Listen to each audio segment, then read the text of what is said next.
What's up mga idol? Coach Yeng, tumama na ang hula tungkol kay Brownlee.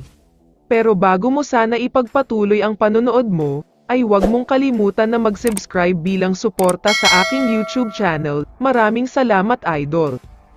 Pag-usapan lang natin sandali ang mabigat na hinaing ng mga Hinebra fans. Ang request ng karamihan ay mukhang dapat na daw sigurong palitan si Coach Tim, dahil outdated o makaluma na ang triangle system niya.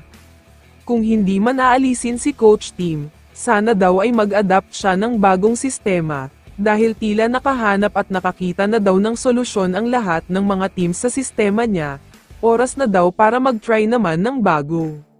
Madami naman pwede dyan tulad na lamang ng run and gun offense na ginagawa ng Rain or Shine. Effective ito sa Hinebra dahil madaming mabibilis, tulad na lamang nina RJ Abarrientos, Scottie Thompson at si Jamie Malonzo.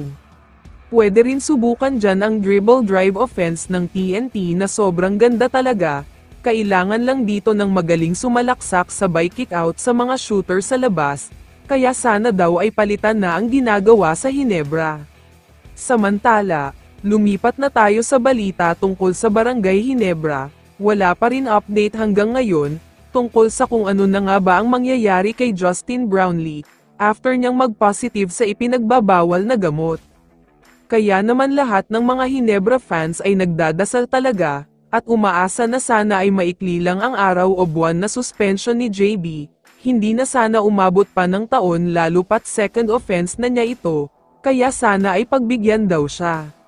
Pero ayon sa mga kumakalat na post, nabalitaan daw ni Coach Yeng Guiao ang nangyari kay Brownlee, at alam rin daw niya na nag-positive ito sa ipinagbabawal na gamot, pero naniniwala si Coach Yeng na hindi ito masama.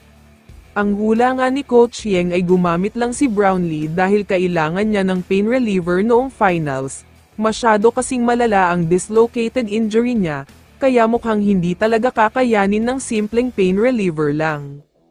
Mukhang tama nga talaga ang hula ni Coach Yeng, dahil ayon sa kampo ni Brownlee ay hindi naman performance enhancer ang ginamit. Kinumpirma din ito ng mismong FIBA kaya may chance na maging magaan ang kaso niya. Pero ngayong nasa dulo na si Brownlee ng playing career niya, sana ay hindi na mauulit ang ganitong insidente. Legacy kasi niya ang nakasalalay dito, at kapag nangyari pa ulit ito ay posibleng permanent ban na siya sa lahat ng liga. Kaya naman kung ikaw ang tatanungin idol, ano ang masasabi mo sa balitang ito? I-comment mo naman ang sagot mo sa tanong na ito. So dito na nagtatapos ang video na ito. Maraming salamat sa pagsuporta at panonood mga idol. Ingat at bye-bye.